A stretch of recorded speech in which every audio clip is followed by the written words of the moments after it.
Minister with a trip to day out, with a morning out with us without covering WASPy women. Okay.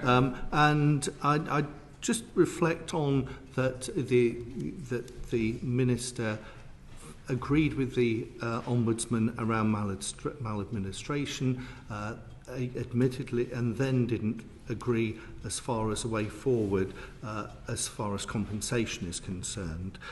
The concern that I've got is that the report was to Parliament, and I'd welcome some reflection on that. So when is Parliament going to have its say?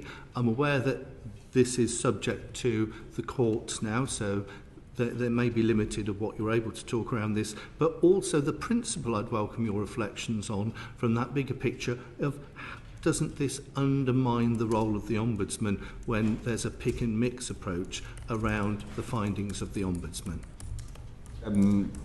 Okay, so I'll try. The chair doesn't tell me off too much. I'll try to give quick answers to those. So there is an ongoing judicial review now, so I'm not going to go into lots of detail because that's now a matter for the courts. All I would say on that is you can obviously, the government's position has been set out in the Secretary of State's formal response that is being placed in the House of Commons Library. I know it's been shared with this committee several times, so and that sets out our reasoning and argumentation. We've also allowed the litigants in the case of the judicial review to publish our full argument and response, so that is also available in public so that the committee and others can see it, so it's very clear what we're setting out. But I'm not going to go into more detail than that because that's where we set out our response. In terms of to Parliament, obviously the Secretary of State came to Parliament, set out her case. People have disagreed with that in the Chamber and in Westminster Hall. You and I have discussed that on several occasions.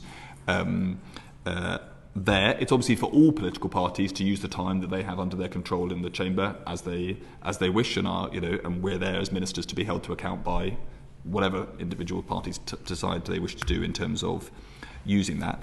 On the principle, on the Ombudsman, I basically think we all value the work of the Ombudsman. We've been very clear. We took their report in this case very seriously. We've obviously, as you say, come to a different view on injustice and remedy for the reasons set out in the formal response. It is unusual, but it is certainly not unprecedented for the government not to agree with the remedies proposed by the Ombudsman, and I would say it's going to stay unusual but not unprecedented. There's been lots of, since the decision on WASPy, there's been lots of other cases where Ombudsman decisions have been implemented by my department and other departments all across Whitehall. So some of the over-the-top claims that this somehow undermines the entire value of the Ombudsman, I don't think we should be saying that. I don't think it's true. I think saying that is damaging to the Ombudsman's role. It's just clearly not true because government is right across the board. With a pension Ombudsman, we are working with them all the time. There's the Ombudsman which is holding government to account, like the one we are talking about, where we do implement their decisions all the time. We've set out why we've come to a different view on this very clearly. I think we should focus on, if people don't agree with us, it should be on those grounds. It shouldn't be on this somehow fatally undermines the Ombudsman. I just reject that entirely.